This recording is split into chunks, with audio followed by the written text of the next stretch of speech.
talking to the wee ones all morning. I'm going to try to ramp it up a little bit for my VIPs. We're going backwards. Normally we would start downstairs and end up here. The other group's going to do that, so we'll crisscross. The elevator normally takes us up 3 floors to the coral reef, so we have to walk a little bit more.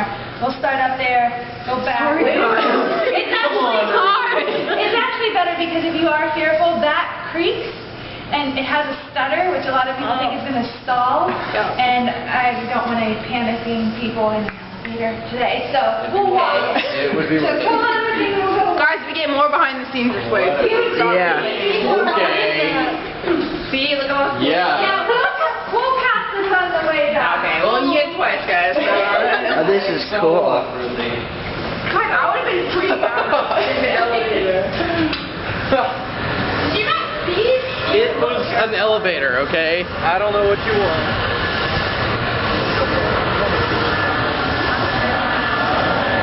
Are there sharks?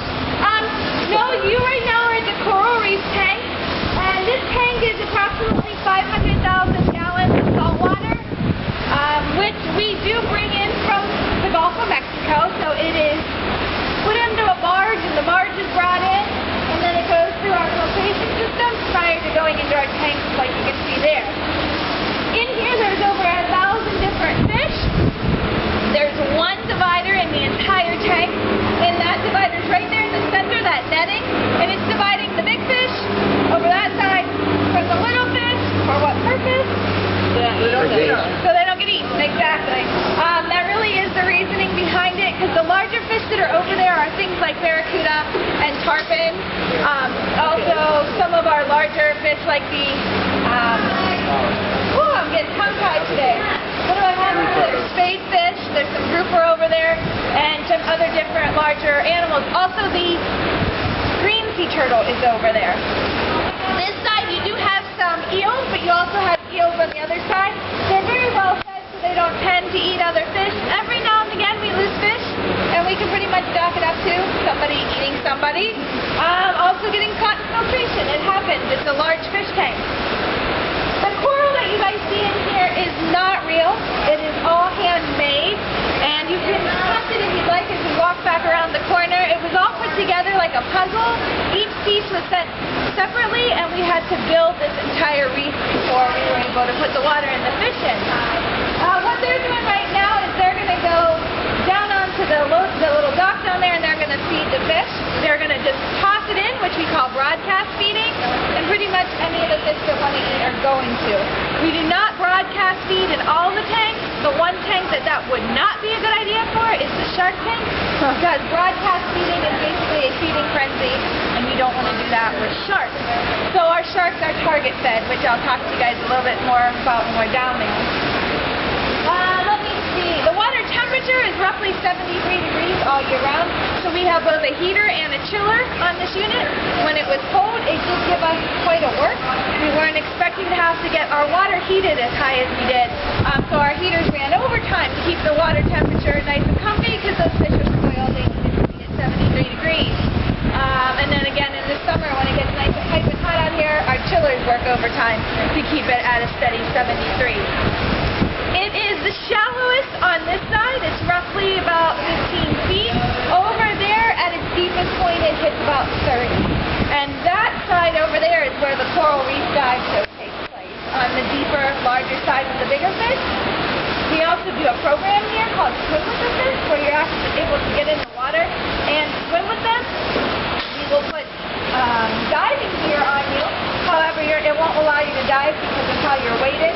But instead of a snorkel, you actually are breathing through a regulator. And all that happens on the other side.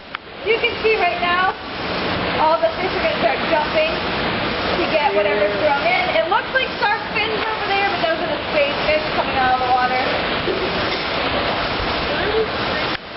With streams, that's a great question. So I know you guys are well aware of our large native birds, one being the lovely great blue heron.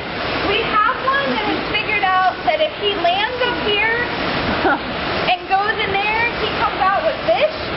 There was a tank up there that he completely ate the entire exhibit of fish.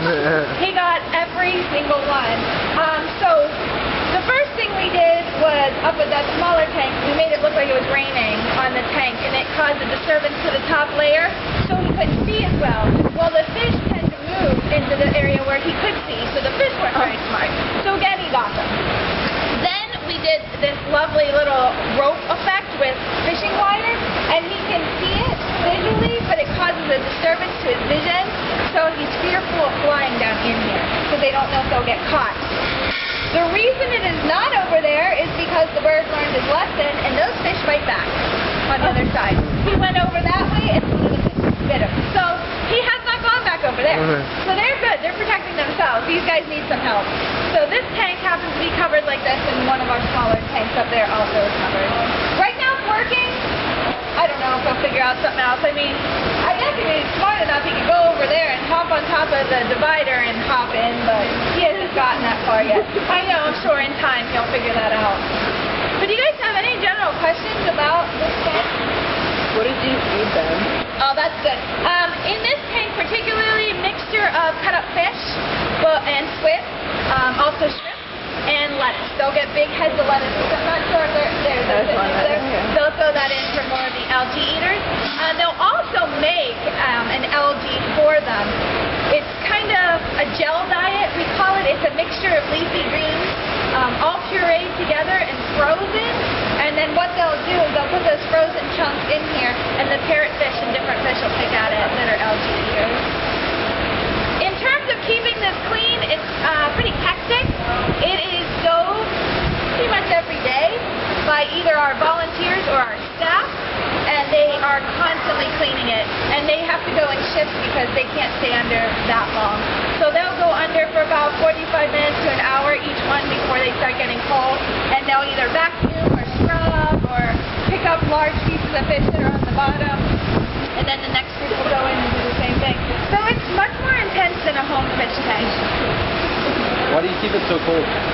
The 73, that's normally the Atlantic Ocean temperature. So we're trying to stay as close to that as possible.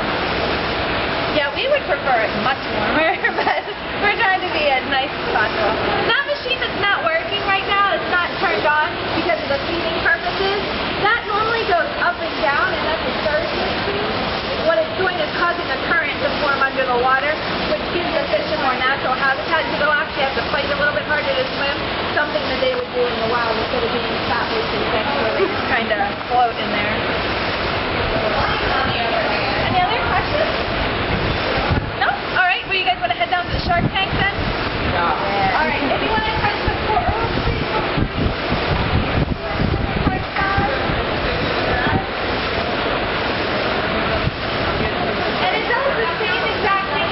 Real coral, it forms algae, and it gives them a home and whatever they need for protection, so it works. That's so weird. Hey, bye, Ron. Made in Arizona.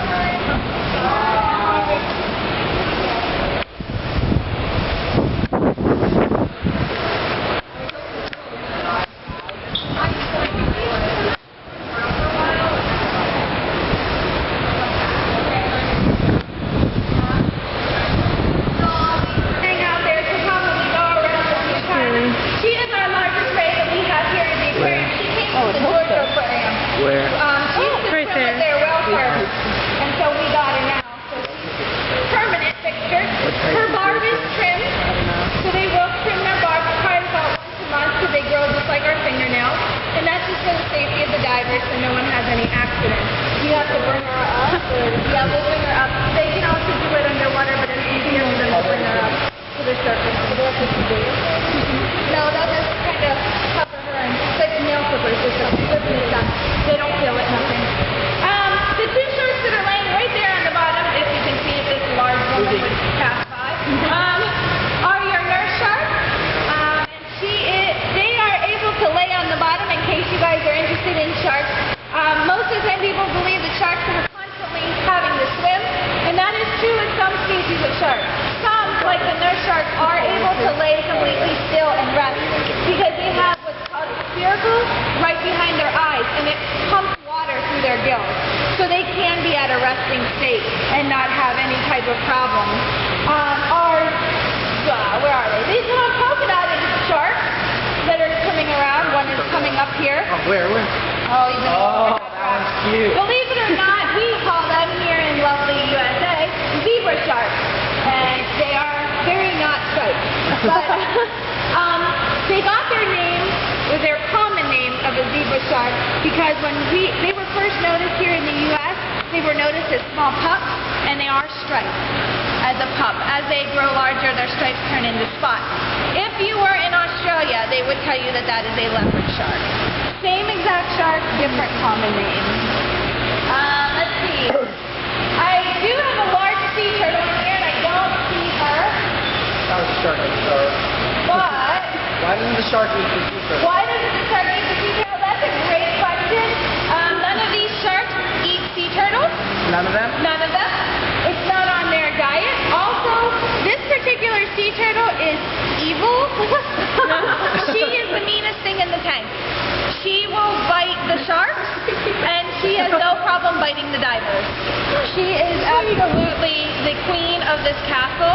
If the nurse sharks are laying where she wants to lay, she will lay on top of them until they move. Is it like a nibble or? Oh no, it's a full-out bite. I was gonna say, Bite down. how big is Oh. it? How big is the sea turtle? She's about 400 pounds. She hides very well. You can't miss her when she does come out because she is missing half of each one of her front flippers. Because when she was a rehab turtle, when she was found, her flippers were basically necrotic because they were cut off by fishing lines. So they had to do the amputation to completely heal her flippers. So she is short 2 flippers, or half.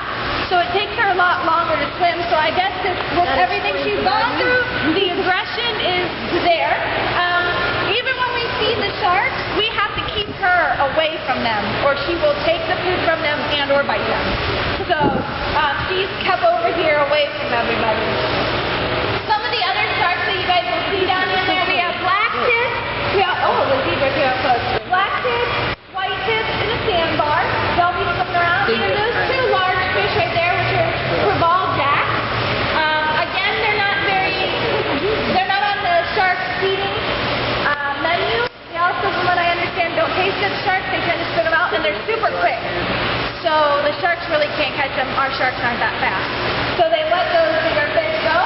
And there's one very large fish. That one? Is it right there? Yeah, that's the jack. The grouper, do you guys see them? Is it the Goliath? It's right It is there. the Look, it's Goliath right there. grouper. So That's the Jack Creval. The Goliath grouper, you can't, he's about 250 pounds. He's a pretty big guy. He tends to hang out behind those rocks or over in the shipwreck that's over there. Again, look for them downstairs. It's easier to see. But he is the largest bony fish that's in this tank. I don't want to say largest fish because obviously sharks are there. So keep an eye out for those guys. Giveaway, for goodness. Yes, they do. They do. They were just kind of pretty much hanging out and stuff. So we were lucky enough to get something. So do you guys have any questions? I'll tell you really quick about that lovely cage. If you can notice, the bars are pretty far apart. Each and every shark down there can get through those bars, and that is for their safety. This particular cage is not for human safety, it's for shark safety. And the reason it's there is we don't want divers to enter the water by jumping in. If you think about it, the shark's best sense is their sense of hearing. They can hear up to a mile away. So if you were to jump in this tank, being as close as they are, that is such a strong sound to them that they're instantly going to want to know what's going on. They don't have hands. The only way they can feel is either by poking or by biting. We don't want that incident to occur by accidentally jumping in onto one of them or having one come up and try to figure out what you are. So our divers go in the cage, and the cage is slowly lowered into the water so it doesn't cause any disturbance. If the sharks choose to swim through, they swim through. And that, again, is for their safety. That's why the bars are far enough apart. We do always have 2 people in the water anytime a diver is in here. We have a diver and then we have a tender who is in the water. And that tender in the water is going to have a large pole, which I don't have one to show you. It's basically their traffic moving device. We move sharks with a stick. If you put the stick in front of their face, they sense that so that you can move them in the the direction that you want them to go. So it helps with any accidental bump-ins or anything, because that kind of stuff does happen. Occasionally a shark will bump into you, and it's because you're giving off an electrical pulse and it wants to know what you are. So that's pretty much that in a nutshell. Any questions? Has anyone gotten hurt in the shark tank? Has anyone gotten hurt in the shark tank? Yes, it's happened.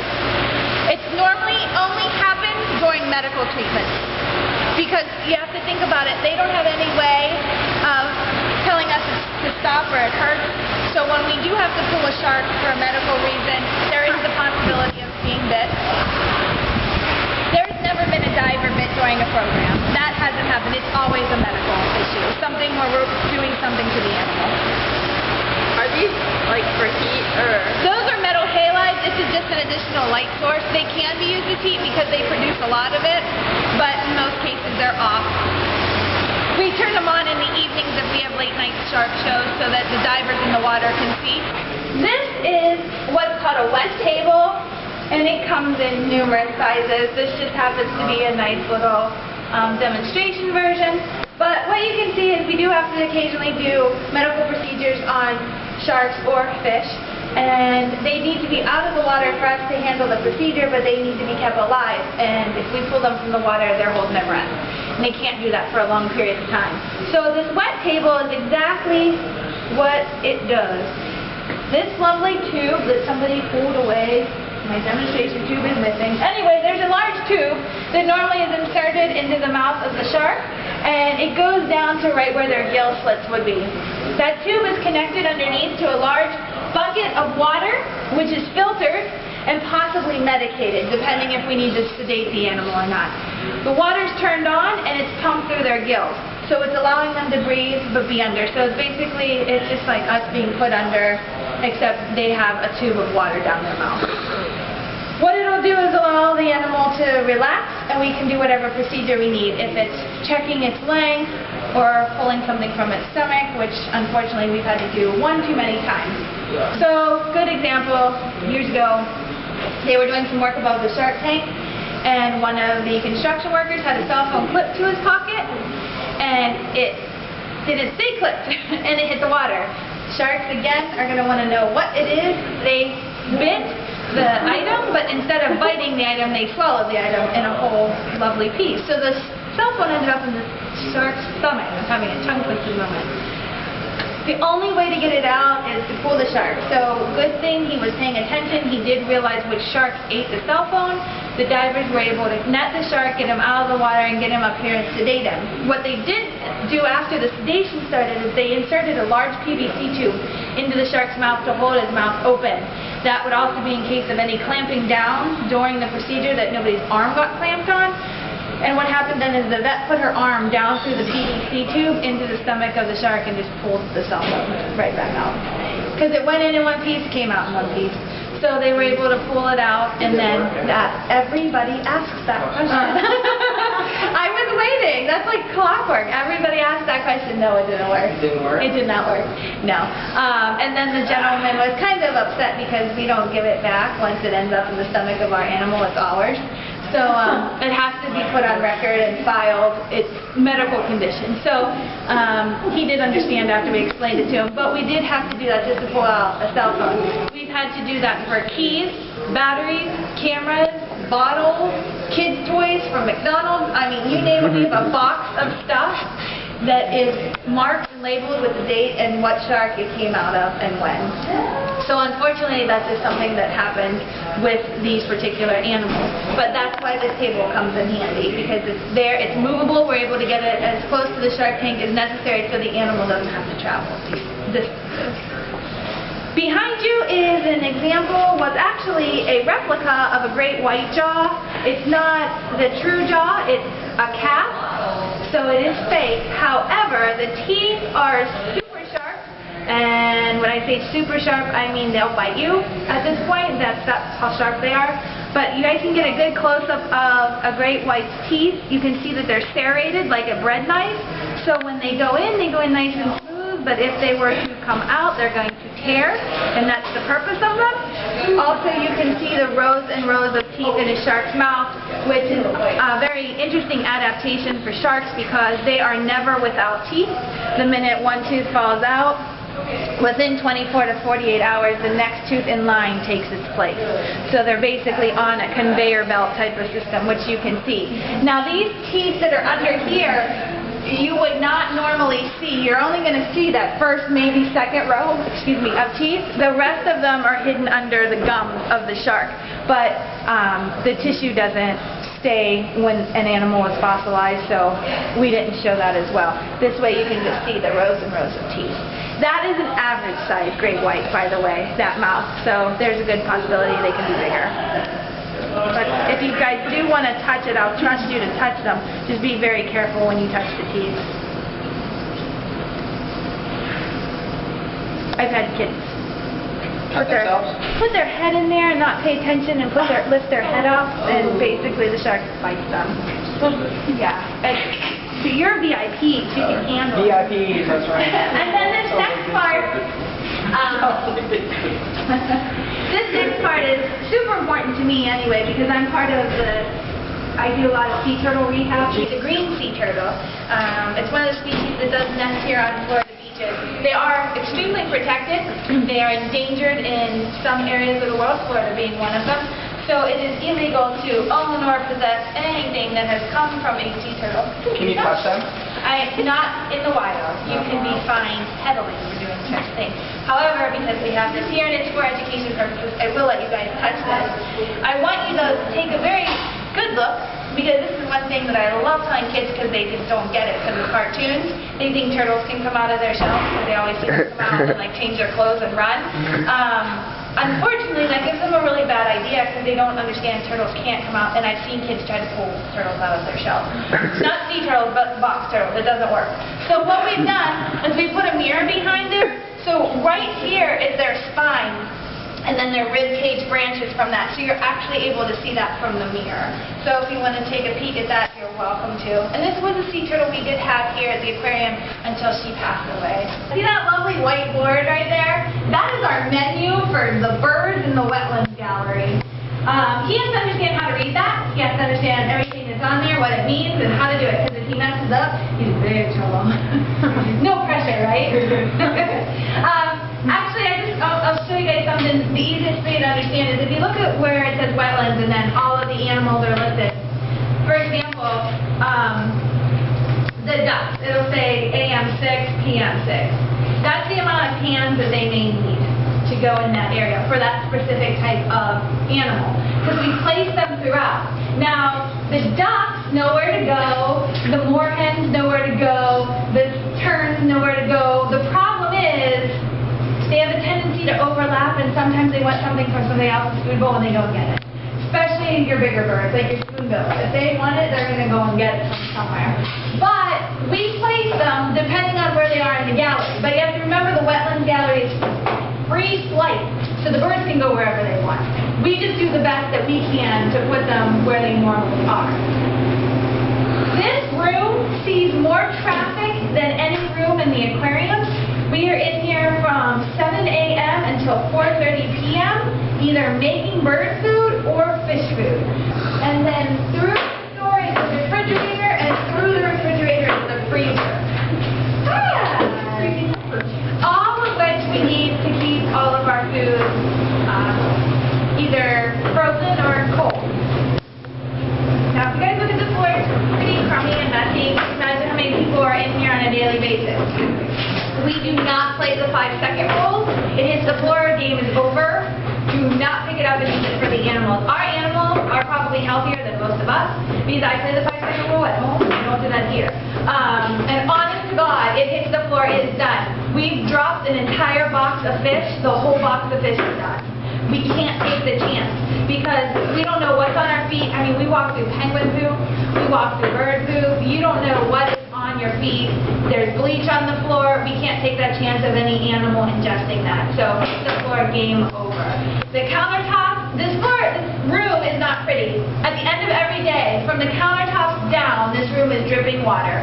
We put a special cleaner on all the countertops. We bleach down the floor and spray the whole room. So if you're on commissary duty at the end of the day, you are soaked and you have bleach stains and anything else because it sprays at you, but it's part of the job. And it's fun because anybody who's late coming in the commissary, you just spray them with the hose when they walk through the door. It's perfect. But all of this is dripping wet. At the end of the day, we clean up any of the large food items and the rest of the water goes down the drain. So, I'm going to go grab something really quick and play a real quick guessing game with you guys. You said shark. Yes. Okay, here's the deal with shark. Yes, they would if it was naturally found in the wild. Do rats swim in the ocean? Should they swim in the ocean? No, they don't. Okay. No, they shouldn't swim in the ocean. So we aren't going to feed them rats. However, in an emergency situation, if we were short on fish, something happened to our freezer, and the animals were starving, we would give them what they need to survive. But we are not going to feed them rats because that's not something they would normally get. But everybody, you're really good on cue. Everybody says that. You're at the second that you've done it. You're average. Congratulations. Shark. That's what everybody says. That's I used to love that. Well, so we hope. Snakes also eat them, and in the education department, we do have a lot of snakes, and then upstairs in husbandry, they have them as well. They're just normally off this exhibit pathway, and they'll bring them out for interaction. Yes, I know. There's one other animal that will eat a rat. We have them here. Florida has a lot of them. You guys are from the area of... Gators. Gators. So I know that gators and crocodiles will both eat rats, which we will feed to them because that is something we couldn't find in the wild. My two squid are frozen to the plate, which is disgusting, so I'm not going to even attempt to pull them off. But a lot of our animals here will eat those. Mostly our sea turtles, they love squid. Some of our sharks will eat them too, and we will cut it up for some of our fish. This is a lovely alligator pellet. It's kind of, I know it doesn't look like that. It looks like something else from an alligator. What? They're high school kids, they understand. I was just saying they taste really nothing. Yeah, they're like a granola bar. That's what I call it. A gator granola bar. It's a bunch of like minerals and things that they would need, vitamins. Not really pleasing or lovely. This gross looking thing is, or once was, a clam that is broken apart. So these are various things that a lot of our animals would get here at the aquarium. What type of squid is that? It's California squid, actually. We get a couple different kinds. We actually get wings from Humboldt squid. They're real big 6-footers that we actually cut up and feed squid. We also get another California species that's quite large. Getting big. We'll feed that the whole squid. That place is good raise. A lot of our sharks eat them as well. But most of the stuff you see around here is a small reef squid. Or I think in California. I don't know where our squid is from. I just know that I either dissect it or feed it to something. I do that too, dissections all the time. Good. Sorry I couldn't answer that question for you. That's something good for me to know. Anything else? All right. Since you're my VIPs, I'll take you guys to the classroom. You can see a bunch of our animals. Yeah, that's my fucking milk snake. His name's Melchad. Oh, that's cool. Whale. They're neurotic. That's the best way to say it. So they're in their own little area. They go crazy. They're not. They are not good-natured at all. I would not. These guys are older than dirt. Because this is like my assisted living center. See, he's already showing you he's not happy. He's probably 5 years over their maximum age. I don't know, honest to God, I don't know why they're still alive. Feed him so well. And I mean, we think all the time, we're like, are you guys still alive? Because it scares us that we're going to come in and we're not going to have any. But they are just loving life. But they've been handled so much that they're docile. Last time I handled one that size, he didn't bite, he peed on me in front of everybody. Isn't that fantastic? Yeah. You know, little ones are like, ah! That's the one next door. He pees all the time. Oh, baby. He's going to hold his ground, though, with me because he's my little brat child, and it's feeding Does day. it bite? Yeah. Does he Here's have a teeth? really good rule of thumb. Anything with a mouth, including me, can bite if I'm annoyed. So, yeah, he's going to make it really hard for me to grab him, too. Oh my gosh, Heather. Oh yeah. Okay, are you going to open your mouth? So don't put your face anywhere near his face or finger. Now, he may bark He barks. Yes, he's gonna call for his Like mom. a You guys grunt. can touch his tail. He's gonna wiggle and he's gonna try to do a death roll on me. Oh my gosh, that bro. No, I don't want that because then I lose grip of his mouth and then I'm gonna get bit. So no death rolling. Now some days he'll make this like sound and that's like, hey mom, where are you? I could use some help right now. And then he'll pee. Is he a rescue or was he hatched? He was a hatchling. Oh man. So these guys are ready for feeding He soon. feels so Yeah. Those guys, let me tell you about the red ears. They haven't figured out yet that he's an alligator. I don't know why he's death rolled them twice. They pick on him and they bite his tail. The alligator, like the turtles bite the alligator's tail. And the one day I came in and the alligator was doing flips and the turtle was flipping with him. I was like, that is not good. Or I was praying that the turtle had a head when he came back up out of the water. He did, but. Yeah, it's all good until he gets a little bit bigger. Yeah, when he gets bigger, they won't be in here any longer. How big will he get? Maximum growth, he'll get 12 feet, but we won't keep him that long. All right, I'm gonna put him back in. That'll get 12 feet, you said? Hmm? That'll get 12 feet? Yeah, he will. Get Y'all 12 release them or? feet. No. Okay. They How can't. much jaw pressure do they have at this stage? Like, Right now, I feel like somebody dropped a brick on your finger when you bit down. No way. Yeah. Can I try? Kylie, when you No. try. Just kidding. No, you will have, yes, I know. You will have a lovely mouth. We I know, that actually, thing is so small. we actually have a relationship with an alligator farm where they do captive breeding specifically for zoos and aquariums. So our ability is only raise them till they're about 2.5, 3 feet, mostly 3 feet. And when that happens, we'll give them back and then they'll sublent them out to other organizations that can house larger alligators. And then again, we get the smaller gator to start over. That's just because we can't keep them much bigger. Upstairs, they'll keep them till they're about 6, 7 feet, and then they gotta go because by that time they're too aggressive. And we can't release them because of the possibility of them associating humans with food. And it's funny because if you're not paying attention and they're at the blue, they're like, and then you'll hear them. They're like, like, okay, you're at your place. Guys, we're going to have to roll because we've got like 15 minutes to walk through the rest of the aquarium before we have to leave. It's 10 till 2.